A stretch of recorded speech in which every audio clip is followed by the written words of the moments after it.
All right, guys, let's kick this thing off. It's the Picks and Parlays live cap. Today is Wednesday, September the 30th, and we've got 3 games to cover with you guys. With me, as always, I have Nick Parsons from the Insider's Room. Nick, how'd your weekend treat you? I lost my button football. How'd yours go? I had a decent Saturday and not the greatest Sunday.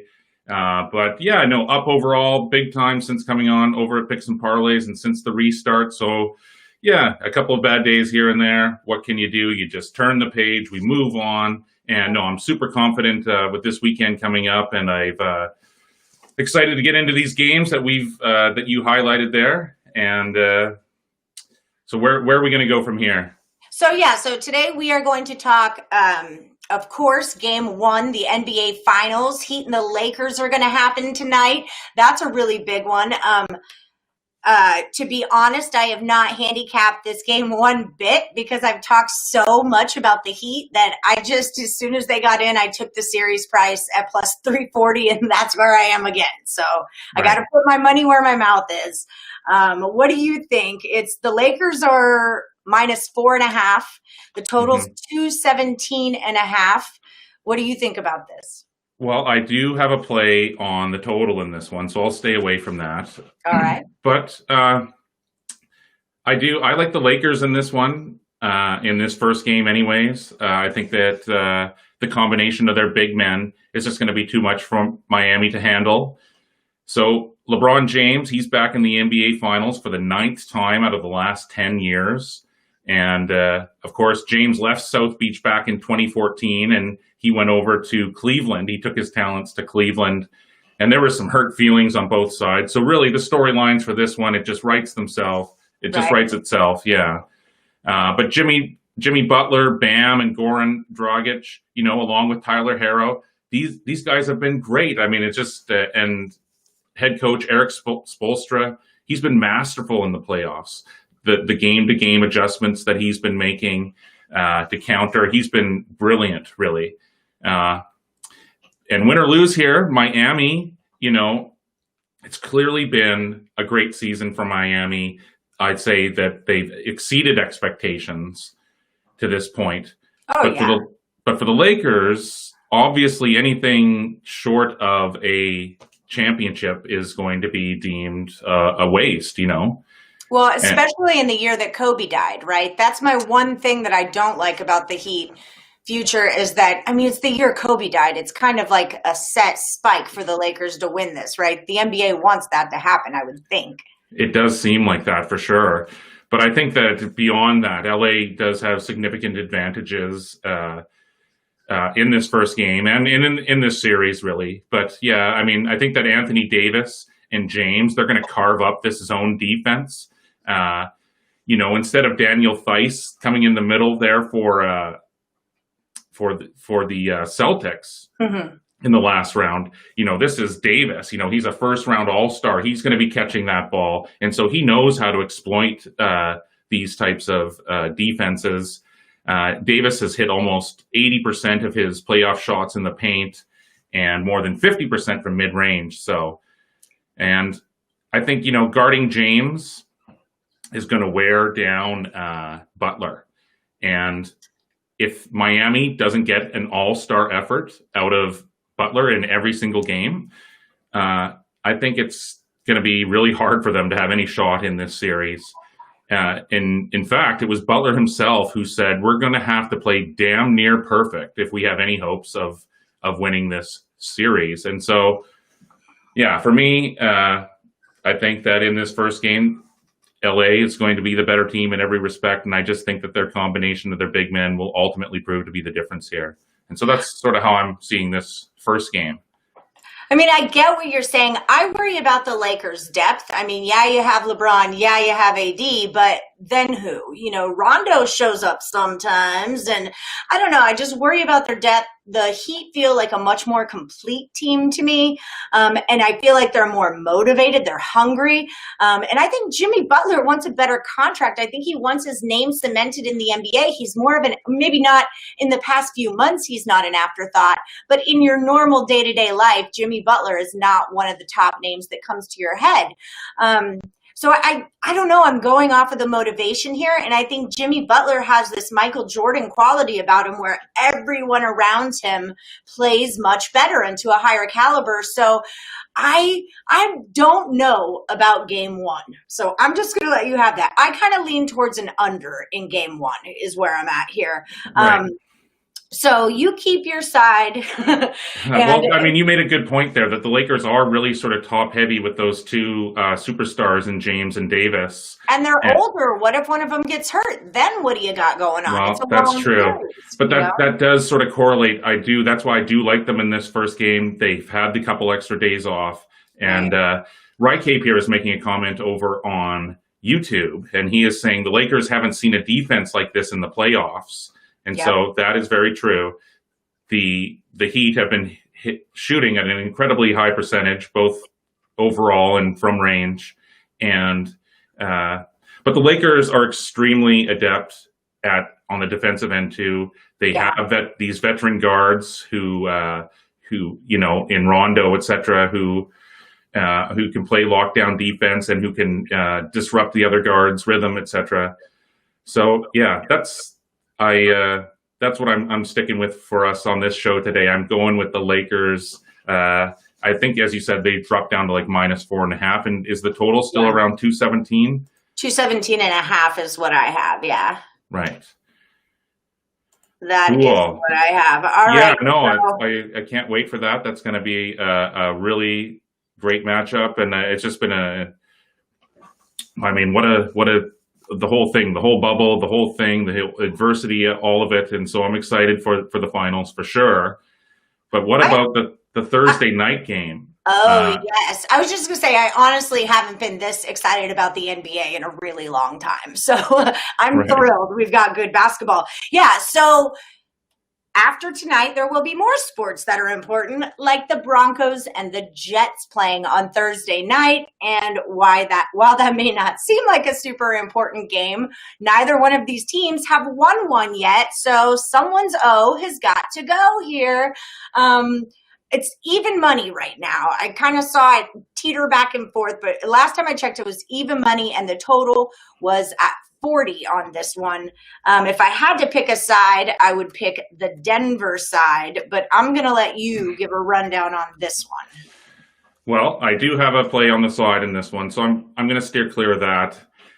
But I am going to suggest a play on the over 40. I even saw some 39.5 the last time I looked. But I mean, the Broncos and Jets, I mean, these are a couple of train wreck teams. They're having to deal with adversity and all different things. But you know what, Allie?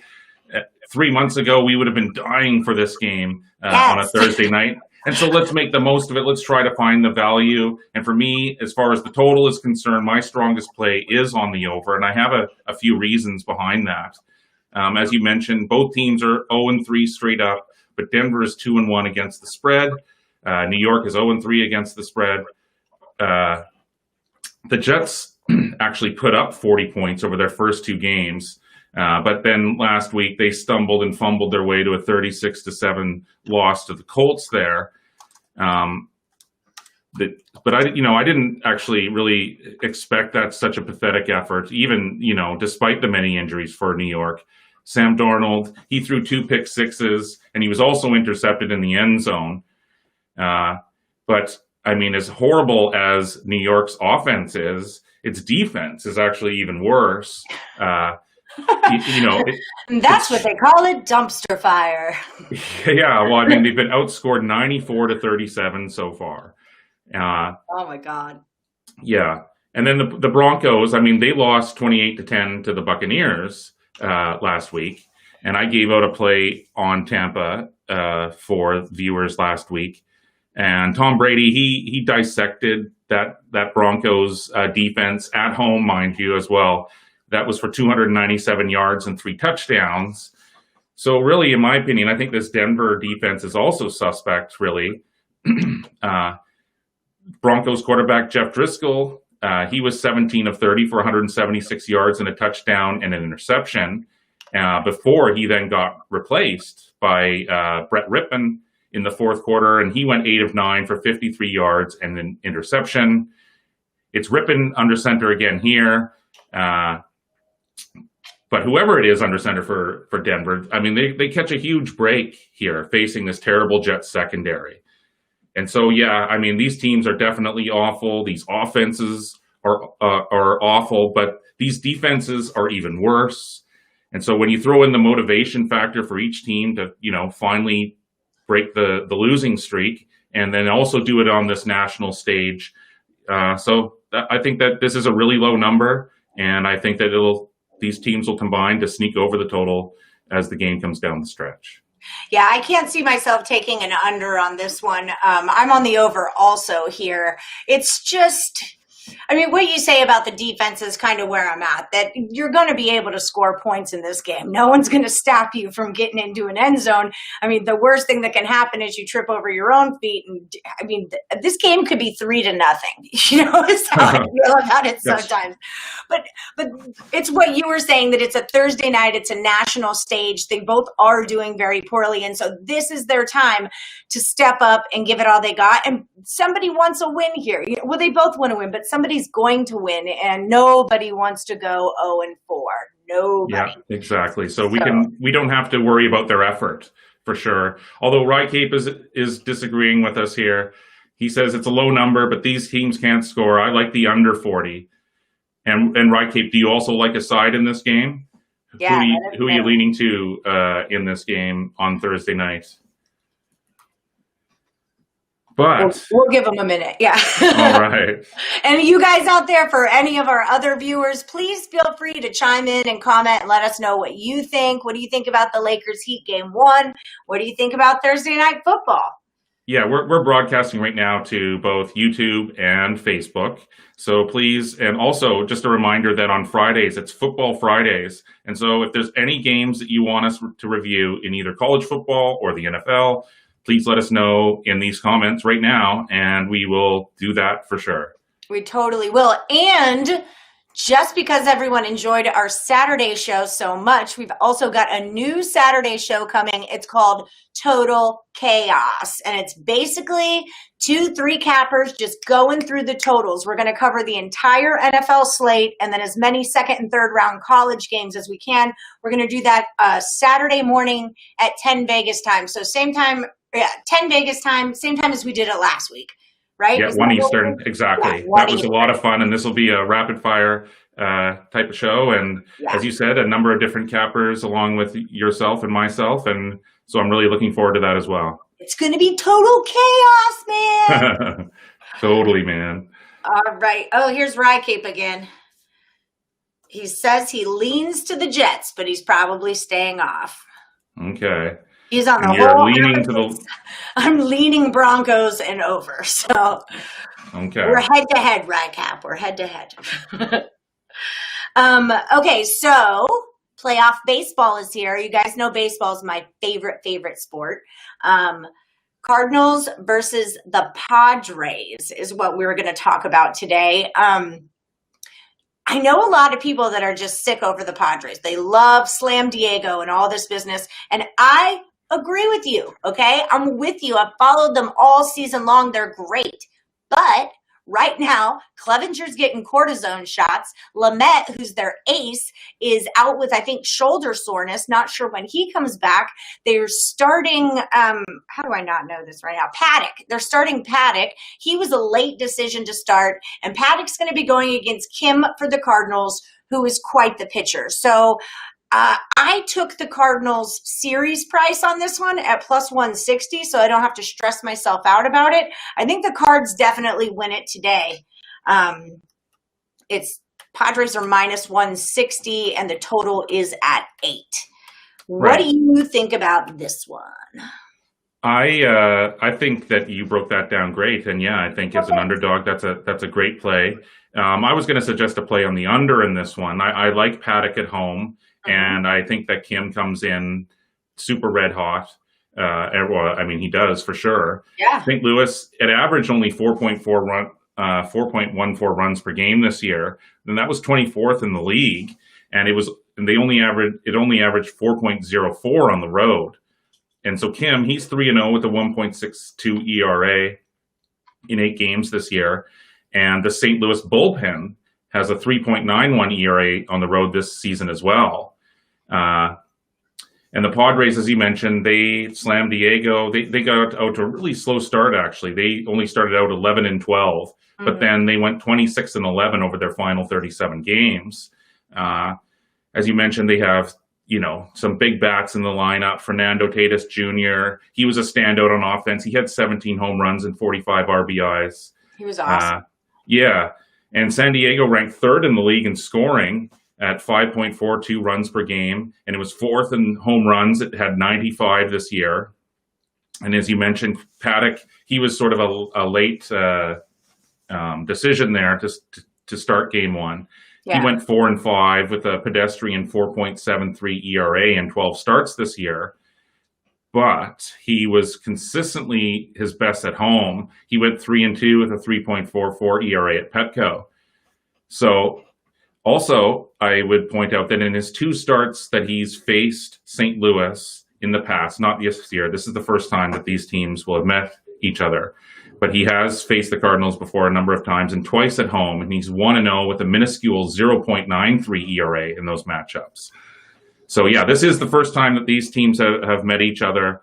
And so I think that also, we discussed this before, that sort of, it gives the bullpens an advantage in that they are able to plan matchups, et cetera, and that these teams haven't seen these pitchers. And so, yeah, my suggestion on this opening game will be to the under.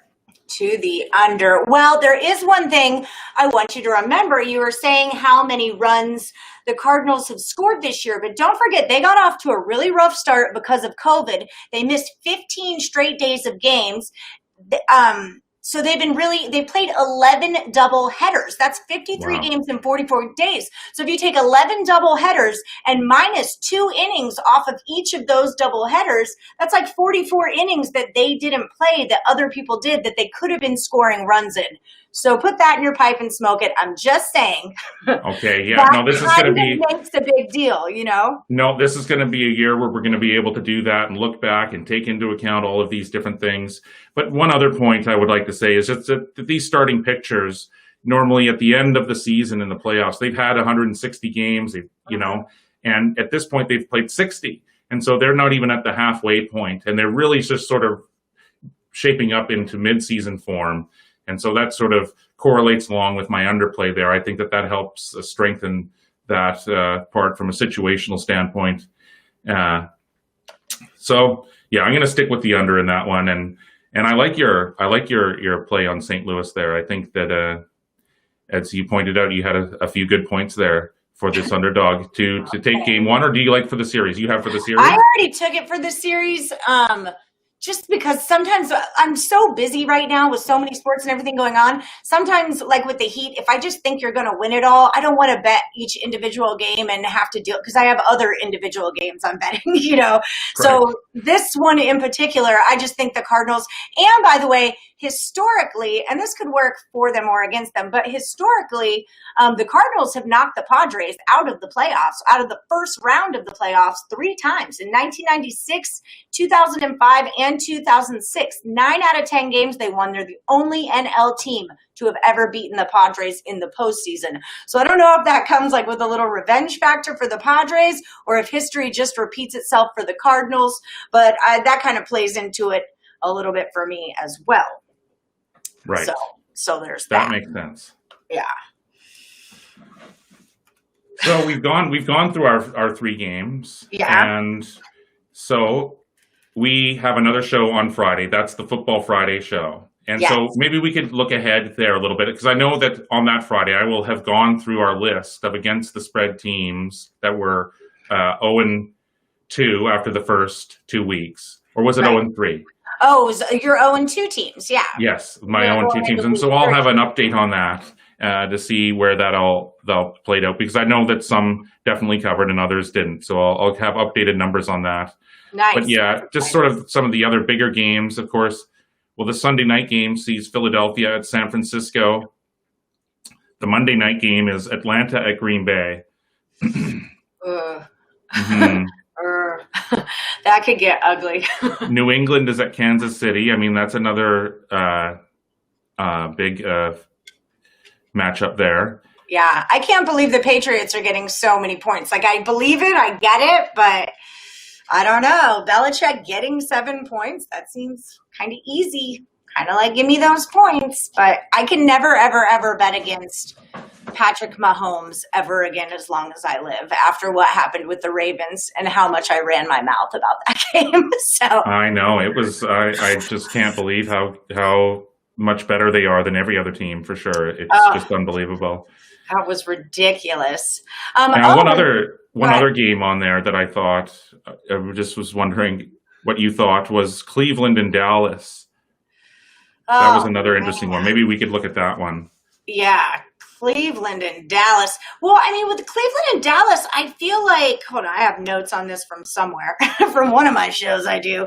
I feel like the offenses, it's kind of like Jets and Broncos. Offenses are okay. Defense is not so much.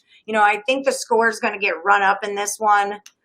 Look at the totals. Look how high they are now because this is a line of thinking. Many people thought that with the no practice, the no spring training, that it would be the defenses that were affected, right? Or sorry, it'd be the offenses that they would. Yeah, but it's been the opposite. We've seen these extremely high scoring games, a lot of to the overs, and so maybe I could also have that figured out as far as where we are at with the over unders for the year, etc. But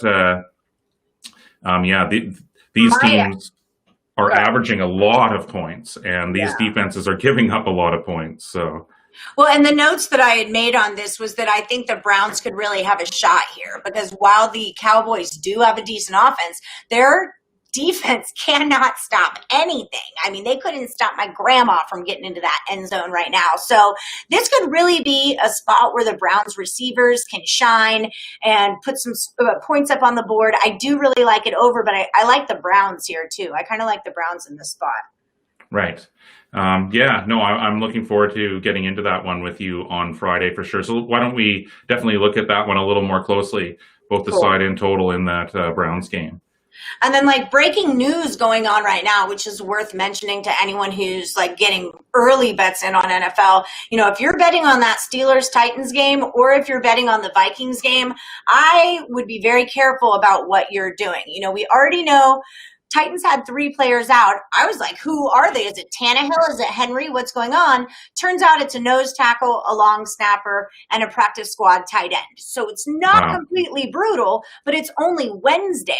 We've still got 5 more days. They haven't had sufficient quarantine time and all that. So, we could see a lot more players dropping off the Titan squad. And then also the Vikings have not reported any kind of COVID outbreaks or positive tests, but they have closed down their facilities. So there is a chance that maybe the Vikings might get hit with this as well. So I would just be very careful if you were betting on those games.